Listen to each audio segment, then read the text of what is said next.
Hello दोस्तों, इस video में आज हम देखने वाले हैं data validation, error messages and drop down list के बारे में। डाटा वैलिडेशन और एरर मैसेजेस का यूज़ ज़्यादातर हम अगर सिंगल शीट पे मल्टीपल्स वर्क करते हैं तो एरर फ्री यूज़ करने के लिए, यानी कोई भी मिस्टेक्स ना हो उसको रिस्ट्रिक्ट करता है, यानी दूसरे डाटा दूसरे जगह मैं ना पुट कर दूं या दूसरे का कुछ वैल्यू मैं दूसरे जगह ना डाल दूं, उसके चलते ये बहुत ही हेल्पफुल होता है। तो चलिए हम इसको सीखते हैं। यहाँ पे हमारे पास एक चार्ट है जिसमें हम स्टूडेंट का नेम लिखे हुए हैं, यहाँ पे प्रोग्राम है, यहाँ स्पेशलाइजेशन है और यहाँ पे एक्सपेक्टेड ग्रेजुएशन ईयर का है, मैं कॉलम बना के रखा हूँ। तो इसमें हम क्या करेंगे, हम इस पे सभी पे डाटा वैलिडेशन लगाएंगे। तो डाटा वैलिडेशन के लिए हम सबसे पहले डाटा में जाते हैं और वहाँ पे जाने के बाद हम यहाँ पे एक सिंबल दिखेगा डाटा वैलिडेशन का, तो इस सिंबल पे हम क्लिक करेंगे। क्लिक करने के बाद यहाँ पे ऐसे आ जाएगा इंटरफेस। इस इंटरफेस में देखिए यहाँ पे सेटिंग है, इनपुट मैसेजेस है और एरर अलर्ट है। यहाँ पे सेटिंग के अंदर हम देखेंगे वैलिडेशन क्राइटेरिया के अंदर, तो यहाँ पे एनी वैल्यू है, डेसिमल है, होल नंबर है, यानी हम यहाँ पे होल नंबर को सिलेक्ट करते हैं और फिर उसके नीचे देखेंगे तो यहाँ डाटा लिखा हुआ है। डाटा के नीचे इसमें अंदर लिखा हुआ है इन बिटवीन, इक्वल टू और कुछ भी इसमें से। तो चलिए हम इसमें से बिटवीन ले लेते हैं। बिटवीन सेलेक्ट करने पे हम यहाँ पे लेंगे ईयर, किस ईयर से किस ईयर के बीच का ही डाटा यहाँ पे ले। तो यहाँ पे हम जैसे फर्स्ट डेट में लिख देते हैं मिनिमम में 2024 और मैक्सिमम में 2027, इसको ओके करते हैं। तो हमारी जो भी अब इसमें डाटा होगी इसमें लिखेंगे हम 2004 से लेकर 2027 के बीच ही लिखेंगे। उसके अगर इधर उधर लिखेंगे तो उसको एरर मैसेज आएगा। और ये एरर मैसेजेस कहाँ से आता है, तो ये एरर मैसेजेस हमको उसी डाटा के अंदर जाने पे, यानी उसी के अंदर जाइएगा और यहाँ पे जाइएगा एरर मैसेजेस में, तो यहाँ पे ऑप्शन आता है देखिए स्टॉप और वार्निंग एंड इन्फॉर्मेशन। अगर सिर्फ इन्फॉर्मेशन दिखा यानी डाटा एक्सेप्ट कर लेगा, इसको अगर सेलेक्ट करिएगा ना तो इन्फॉर्मेशन दिखाएगा और डाटा एक्सेप्ट कर लेगा। जैसे हम यहाँ पे लिख देते हैं दिस इज़ रॉन्ग, ओके करते हैं, इन्फॉर्मेशन है सिर्फ ये, तो यहाँ पे सिर्फ हमको इन्फॉर्मेशन देगा लेकिन डाटा एक्सेप्ट कर लेगा।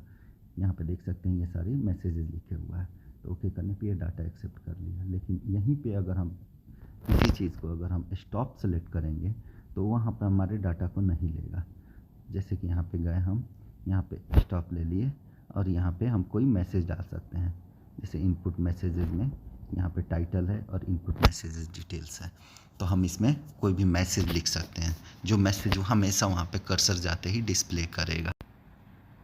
तो यहाँ पे एक मैसेज मैं लिख दिया हूँ, make sure the year is between 2004 to 2027, इसको ओके करते हैं। अब यहाँ पे कर्सर देखिए रखते ही यहाँ पे दिखाएगा make sure the year is between 2004 to 2027 और यहाँ पे हम 2027 लिखते ही ये एक्सेप्ट कर रहा है।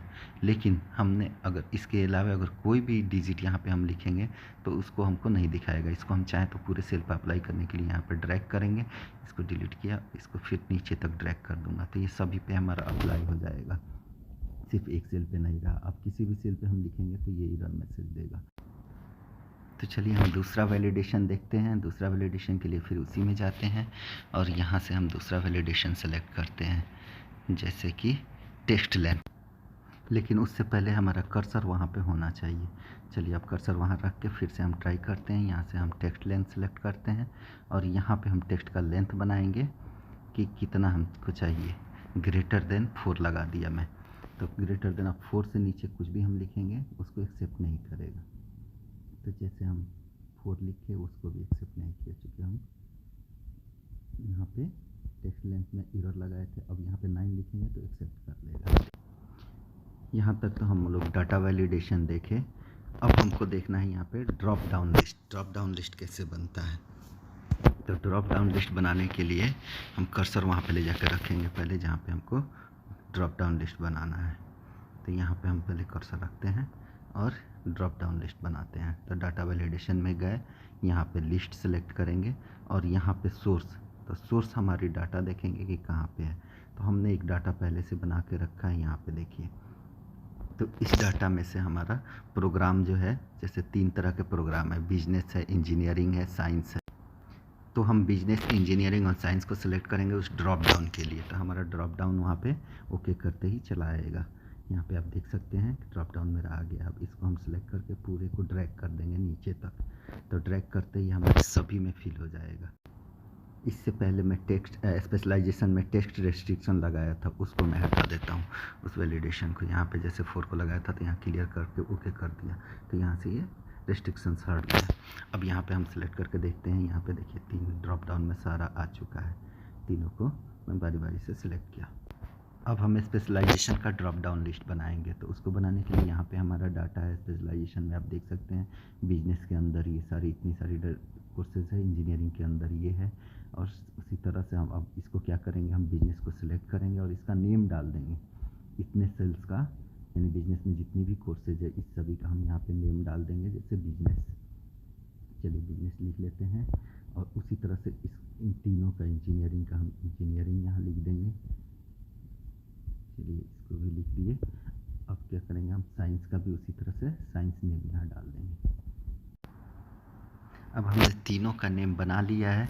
तीनों का नेम बनाने के बाद हम फिर प्रीवियस सीट पे जाएंगे और प्रीवियस सीट पे जाके अब यहाँ पे हम इसको ड्रॉप डाउन बनाएंगे। तो उसके लिए हम फिर जाएंगे लिस्ट में, डाटा वैलिडेशन के अंदर, और यहाँ पे एक छोटा सा फार्मूला डालेंगे। उस फार्मूले को आप स्क्रीन पे देख सकते हैं, इनडायरेक्ट फार्मूला है।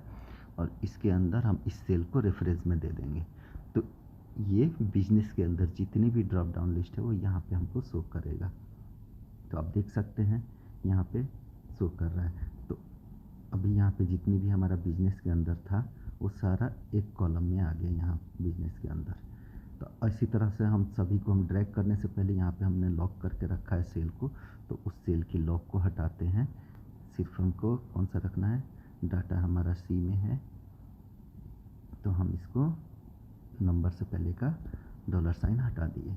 तो अब हम इसके बाद इसको ड्रैग करेंगे तो हमारी पूरी डाटा, इंजीनियरिंग का डाटा इंजीनियरिंग के सामने और साइंस का डाटा साइंस के सामने। इस तरह से हमारा सारा ड्रॉप डाउन लिस्ट बन के तैयार हो गया है। अब किसी भी कहीं भी हम सिलेक्ट करेंगे, यहाँ पे इंजीनियरिंग सिलेक्ट किया, इसके सामने का हम देखेंगे तो पूरा इंजीनियरिंग का डाटा चला आएगा। और इस तरह से यहाँ पे ऑलरेडी हमने रेस्ट्रिक्शन लगाया है कि 2004 से 2027 तक, 2024 से 2027 तक। तो हम चलिए इसको सेकेंड ईयर मान के 2025 इसको लिख देते हैं। तो यहाँ पे कोई एरर नहीं आया क्योंकि उसके अंदर में 2024 और 27 के अंदर में है। आप चाहें तो ये जैसा इसके लिए हर सेल के लिए अलग अलग एरर मैसेजेस लगा सकते हैं। जैसे कहीं वार्निंग लगाएं, कहीं स्टॉप लगाएं, कहीं इन्फॉर्मेशन लगाएं। तो यहाँ पे फिर इन्फॉर्मेशन लगा के आप नंबर लिखेंगे तो नंबर एक्सेप्ट तो करेगा, लेकिन एरर मैसेज के साथ सिर्फ वार्निंग मैसेज देगा इसके लिए। यानी हमने सिर्फ इन्फॉर्मेशन सेलेक्ट किया था तो इन्फॉर्मेशन ही सिर्फ मिला। अब मुझे देखना है कि ये जैसे नंबर हमने रॉन्ग लिखा है, रॉन्ग लिखने के उसको सर्किल कर दें। तो सर्किल बनाने के लिए सिंपली यहाँ पे हम क्लिक करेंगे, तो और क्लिक करके हम जितने सेल को सिलेक्ट किए रहेंगे वो सारे सेलेक्ट पर हमारे वो सर्किल जो भी रॉन्ग लिखेंगे वो सर्किल बना देगा। आप चाहें तो इस सर्किल को रिमूव भी कर सकते हैं। सेम उसी जगह से जाके हम इस सर्किल को रिमूव भी कर सकते हैं। जैसे यहाँ पे क्लियर वैलिडेशन सर्किल है जो, उसको क्लियर करते ही वो हट जाएगा। तो दोस्तों अगर मेरा वीडियो पसंद आया तो प्लीज़ चैनल को लाइक और सब्सक्राइब करें। थैंक यू दोस्तों।